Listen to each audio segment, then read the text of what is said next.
सलाम की बारगाह में एक साइल हाजिर हुआ कि महबूब अलैहिस्सलाम कुछ अनायत फरमाई। तो इमाम अहले सुन्नत ने लिखा था ना, कुल जहां मिल्क और जौ की रोटी ग़िज़ा, उस शिकम की कनात पे लाखों सलाम। ऐसा कोई महबूब होगा न कहीं है, बैठा है चटाई पे मगर अर्श नशी है। क्या क्या नहीं मिलता दो जहां को तेरे दर से, एक लफ्ज नहीं है कि जो तेरे लब पे नहीं है। रंग थे जी। तो आपने फरमाया कि तुम उस्मान के पास जाओ। जो नबी करीम अलैहिस्सलाम ने उस साइल को हज़रत उस्मान गनी रज़ियल्लाहु ताला अन्हु के पास भेजा।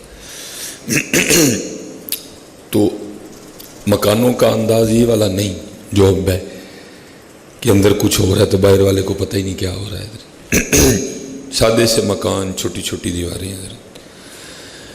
वो साहिल जब हज़रत उस्मान गनी रज़ियल्लाहु ताला अन्हु के दर दौलत पे पहुंचा ना, तो अंदर से उसको आवाज़ क्या आ रही है कि हज़रत उस्मान गनी रज़ियल्लाहु ताला अन्हु आप अपनी बीवी को फरमा रहे हैं कि रात को तुमने दिए की जो बत्ती है उसको मोटा क्यों रखा था? क्योंकि दिए की बत्ती मोटी रखने की वजह से रात को ज़्यादा तेल लगा, इसलिए आज इस तरह ना करना। आज जब दिए की बत्ती बनाना तो उसको ज़रा बारीक रखना ताकि तेल कम लगे। अब वो शख्स खड़ा सुन रहा था। जब उसने ये बात सुनी तो उसके दिल में ये ख्याल आया, ओ भाई, जो शख्स अपनी बीवी को इस बात पे भी तंबीह कर रहा है, उसका मुहासबा कर रहा है कि तूने रात को दिए की बत्ती मोटी क्यों बनाई, तेल ज़्यादा लगा है। भाई इतना सा दिया होता है, कितना तेल लग गया होगा, और अगर जायद भी लगा तो कितना जायद लग गया होगा। तो जो शख्स इस बात पे भी अपनी बीवी को पूछ रहा है कि दिए की बत्ती मोटी क्यों बनाई, तो वो मुझे क्या देगा? चल दिला वापस चलिए। वो शख्स जाने के लिए ना वापस मुड़ा। उतनी देर में हज़रत सैयदना उस्मान गनी रज़ियल्लाहु ताला अन्हु बाहर तशरीफ़ ले आए। फरासत थी, बसीरत थी हज़रत। आपने उसको पीछे से आवाज़ दी, वो आया। आपने फरमाया अगर आया है तो बगैर मिले ही जा रहा है, क्यों आया था? तो आगे सर्च करता है, मैं अल्लाह के रसूल अलैहिस्सलाम की बारगाह में हाजिर हुआ। उन्होंने फरमाया था जा उस्मान के पास, वो तेरी हाजत पूरी कर देगा।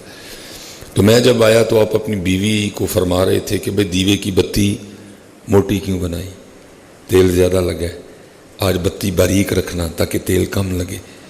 तो मैंने कहा जो शख्स अपनी बीवी का इस बात पे मुहासबा कर रहा है तो उसने मुझे क्या देना? तो लिखा है कि उस वक़्त हज़रत उस्मान गनी रज़ियल्लाहु ताला अन्हु के दरवाजे पे ना दो ऊँट खड़े थे, बिमा साजो सामान, लदे हुए थे दोनों सामान से। आपने फरमाया दोनों खोल और ले जा। वो शख्स बड़ा हैरान हुआ, और वो हैरान हो के आपसे अर्ज़ करता है हज़रत ये क्या है और वो क्या था? वहाँ बीवी को झड़क रहे हैं कि भाई बत्ती मोटी बनाई, तेल ज़्यादा लगा, बत्ती आज बारीक बना। दो ऊँट हैं। पहली बात तो ये कि ऊँटों की कीमत कम नहीं है। फिर दूसरी बात यह है कि ऊँटों के ऊपर सामान है, माल है, खाली ऊँट नहीं है। ये क्या है? तो आपने फरमाया भाई बात ये है कि दिए के हवाले से उसकी तरबियत इसलिए कर रहा था कि उसका मैंने हिसाब देना है, उसका मैंने हिसाब देना है। सुम्मा लतुस्अलुन्ना यौमइज़िन अनिन नईम, अल्लाह कुरान में कहते हैं और उस दिन तुमसे ज़रूर नेमतों के बारे में पूछा जाएगा। मैंने इसका हिसाब देना है, इसलिए उसको कह रहा था कि हाथ खींच के रख, उतना ही कर जिसका हिसाब दे लें। और दो ऊँट तुझे इसलिए दे दिए, ये वो है जिसका मैंने जाके आखिरत में अपने अल्लाह से बदला लेना है। आया इसलिए का हाथ खोल दिया।